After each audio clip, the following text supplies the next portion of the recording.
President Woodrow Wilson petitions for the United States to enter World War I.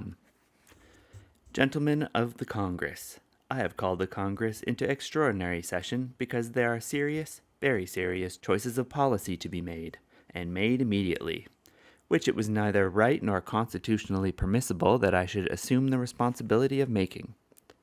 On the 3rd of February last, I officially laid before you the extraordinary announcement of the Imperial German government that on and after the 1st day of February, it was its purpose to put aside all restraints of law or of humanity and use its submarines to sink every vessel that sought to approach either the ports of Great Britain and Ireland or the western coasts of Europe, or any of the ports controlled by the enemies of Germany within the Mediterranean.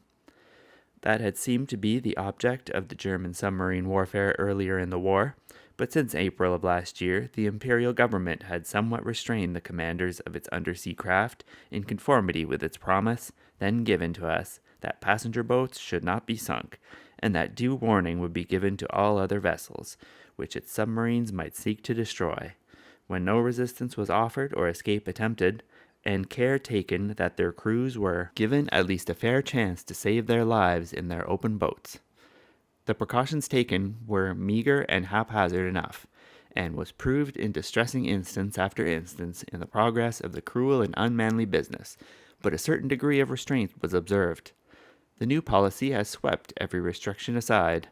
Vessels of every kind, whether their flag, their character, their cargo, their destination, their errand, have been ruthlessly sent to the bottom without warning, and without thought of help or mercy for those on board, the vessels of friendly neutrals along with those of belligerents.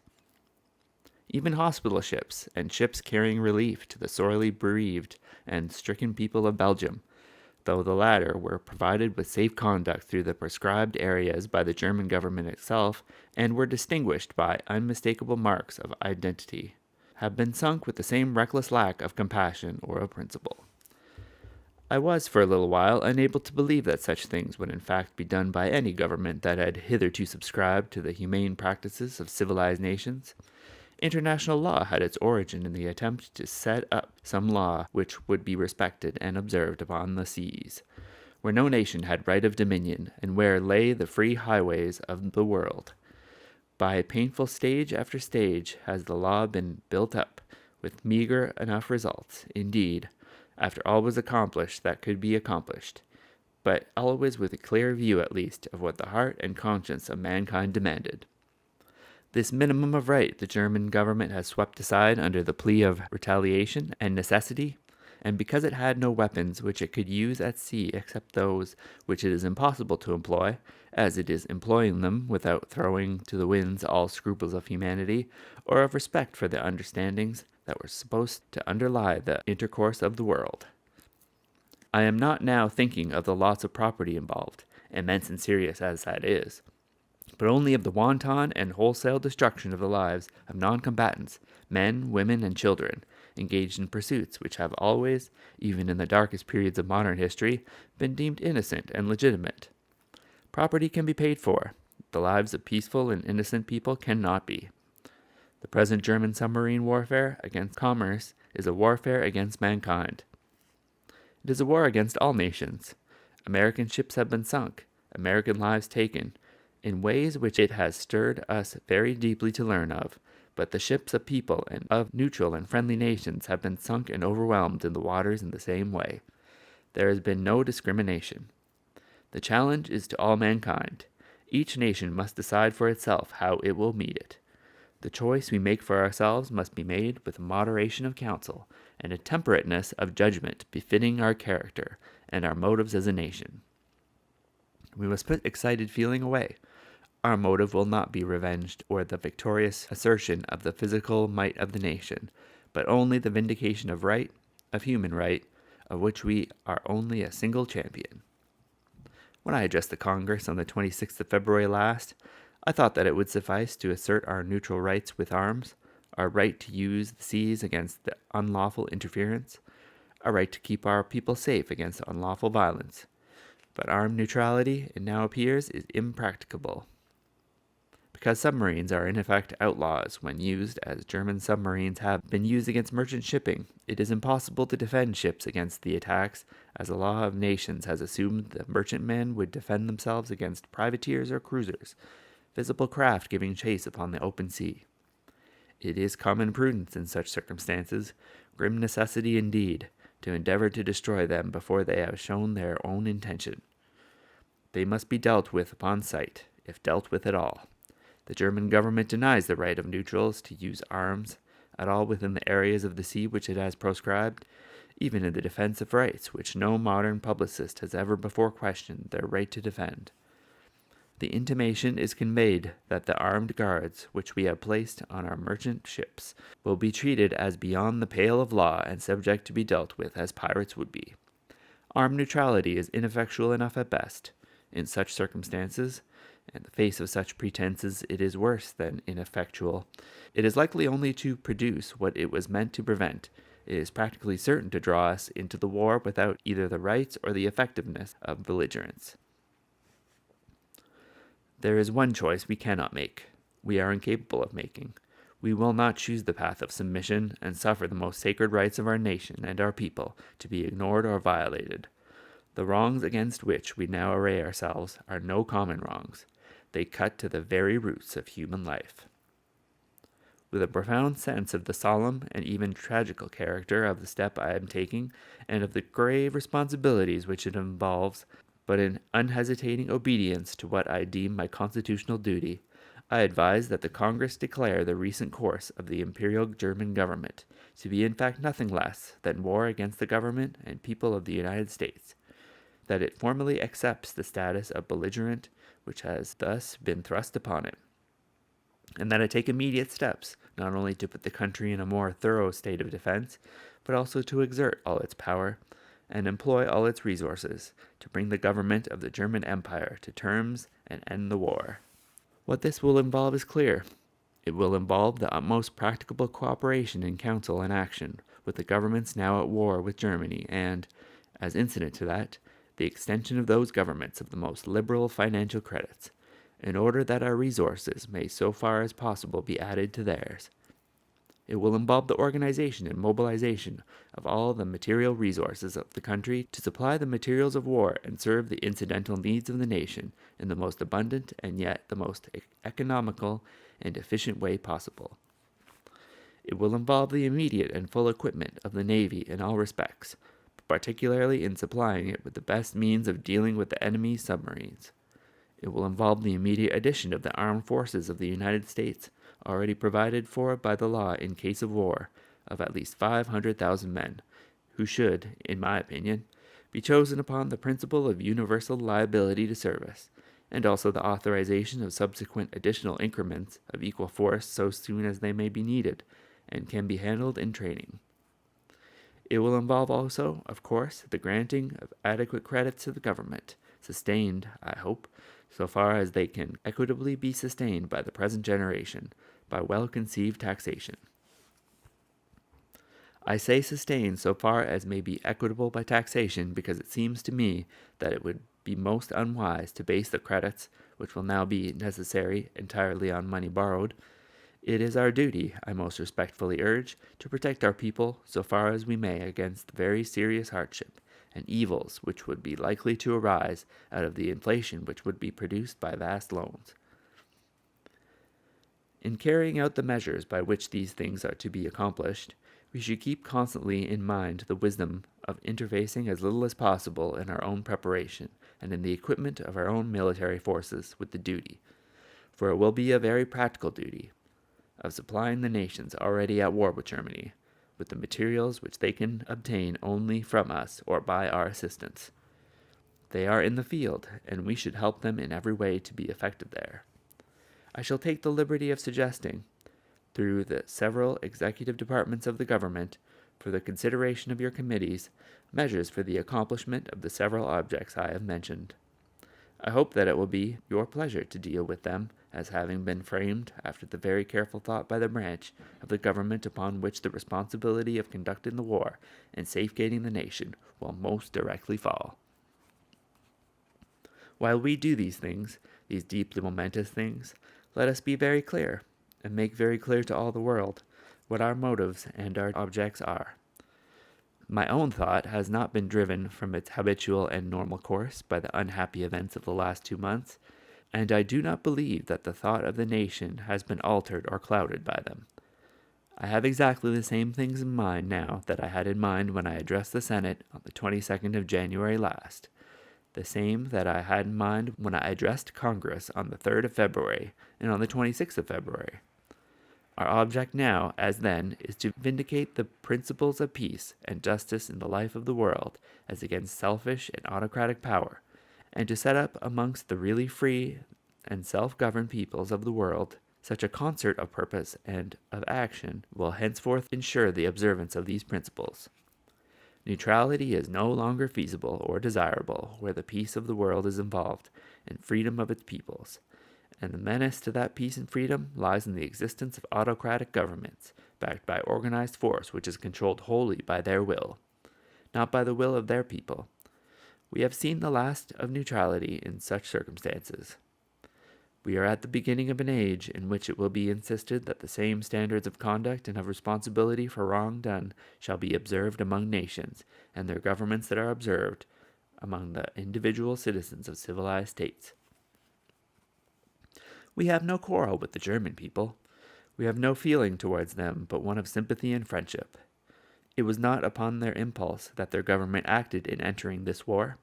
It was not with their previous knowledge or approval. It was a war determined upon as wars used to be determined upon in the old unhappy days, when people were nowhere consulted by their rulers, and wars were provoked and waged in the interest of dynasties, or of little groups of ambitious men who were accustomed to use their fellow men as pawns and tools. Self-governed nations do not fill their neighbor states with spies, or set the course of intrigue to bring about some critical posture of affairs, which will give them an opportunity to strike and make conquest. Such designs can be successfully worked out only under cover and where no one has the right to ask questions. Cunningly contrived plans of deception or aggression, carried, it may be, from generation to generation, can be worked out and kept from the light only within the privacy of courts or behind the carefully guarded confidence of a narrow and privileged class. They are happily impossible where public opinion commands and insists upon full information concerning all the nation's affairs. A steadfast concern for peace can never be maintained except by a partnership of democratic nations. No autocratic government could be trusted to keep faith within it or observe its covenants. It must be a league of honor, a partnership of opinion. Intrigue would eat its vitals away. The plottings of inner circles who could plan what they would and render account to no one would be a corruption seated at its very heart. Only free peoples can hold their purpose and their honor steady to a common end, and prefer the interests of mankind to any narrow interests of their own. Does not every American feel that assurance has been added to our hope for the future peace of the world by the wonderful and heartening things that have been happening within the last few weeks in Russia? Russia was known by those who knew it best to have been always, in fact, democratic at heart, in all the vital habits of her thought, in all the intimate relationships of her people that spoke their natural instinct, their habitual attitude toward life. The autocracy that crowned the summit of her political structure, long as it had stood, and terrible as was the reality of its power, was not in fact Russian in origin, character, or purpose. And now it has been shaken off, and the great, generous Russian people have been added in their native majesty and might to the forces that are fighting for freedom in the world, for justice, and for peace. Here is a fit partner for a league of honor. One of the things that has served to convenience us, that the Prussian autocracy was not and could never be our friend, is that from the very outset of the present war has filled our unsuspecting communities and even our offices of government with spies and set criminal intrigues everywhere, afoot against our natural unity of counsel, our peace within and without, our industries, and our commerce. Indeed, it is now evident that its spies were here even before the war began, and it is unhappily not a matter of conjecture, but a fact proven in our courts of justice that the intrigues which have more than once come out perilously near to disturbing the peace and dislocating the industries of the country, have been carried on at the instigation, with the support, and even under the personal direction of official agents of the imperial government accredited to the government of the United States. Even in checking these things and trying to extirpate them, we have sought to put the most generous interpretation possible upon them, because we know that their source lay not in any hostile feeling or purpose of the German people towards us, who were no doubt as ignorant of them as we ourselves were, but only in the selfish designs of a government that did what it pleased and told its people nothing. But they have played their part in serving to convince us at last that government entertains no real friendship for us, and means to act against our peace and security at its convenience, that it means to stir up enemies against us at our very doors. The intercepted note to the German minister at Mexico City is eloquent evidence. We are accepting this challenge of hostile purpose because we know that in such a government, following such methods, we can never have a friend, and that in the presence of its organized power, always lying in wait to accomplish we know not what purpose, there can be no assured security for the democratic governments of the world. We are now about to gauge a battle with this natural foe to liberty, and shall, if necessary, spend the whole force of the nation to check and nullify its pretensions and its power. We are glad, now that we see the facts with no veil of false pretense about them, to fight thus for the ultimate peace of the world, and for the liberation of its peoples, the German peoples included. For the rights of nations great and small, and the privilege of men everywhere to choose their way of life and of obedience, the world must be made safe for democracy. Its peace must be planted upon the tested foundations of political liberty. We have no selfish ends to serve. We desire no conquest, no dominion. We seek no indemnities for ourselves, no material compensation for the sacrifices we shall freely make. We are but one of the champions of the rights of mankind. We shall be satisfied when those rights have been made as secure as the faith and the freedom of nations can make them. Just because we fight without rancor and without selfish object, seeking nothing for ourselves but what we shall wish to share with all free peoples, we shall, I feel confident, conduct our operations as belligerents without passion, and ourselves observe with proud punctilio the principles of right and fair play we profess to be fighting for. I have said nothing of the governments allied with the imperial government of Germany, because they have not made war upon us or challenged us to defend our right and our honor. The Austro-Hungarian government has, indeed, vowed its unqualified endorsement and acceptance of the reckless and lawless submarine warfare adopted now without disguise by the imperial German government, and it has therefore not been possible for this government to receive Count Tarnowski, the ambassador recently accredited to this government by the imperial and royal government of Austria-Hungary. But that government has not actually engaged in warfare against citizens of the United States on the seas, and I take the liberty, for the present at least, of postponing a discussion of our relationships with the authorities at Vienna. We enter this war only where we are clearly forced into it, because there are no other means of defending our rights. It will be all the easier for us to conduct ourselves as belligerents in a high spirit of right and fairness, because we act without animus, not in enmity toward a people, or with the desire to bring any injury or disadvantage upon them, but only in armed opposition to an irresponsible government, which has thrown aside all considerations of humanity and of right, and is running amok. We are, let me say again, the sincere friends of the German people, and shall desire nothing so much as the early reestablishment of intimate relations of mutual advantage between us. However hard it may be for them, for the time being, to believe that this is spoken from our hearts, we have borne with their present government through all these bitter months because of that friendship, exercising a patience and forbearance which would otherwise have been impossible.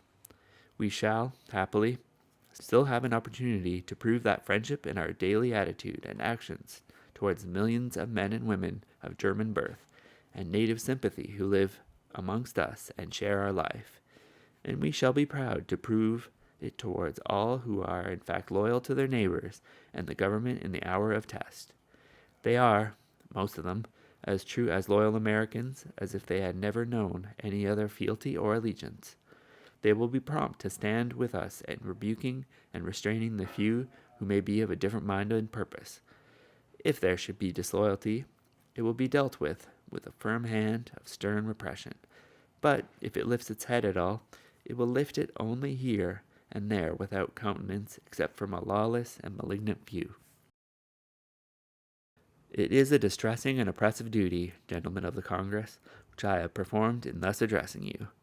There are, it may be, many months of fiery trial and sacrifice ahead of us. It is a fearful thing to lead this great, peaceful people into war, to the most terrible and disastrous of all wars, civilization itself seeming to be in the balance.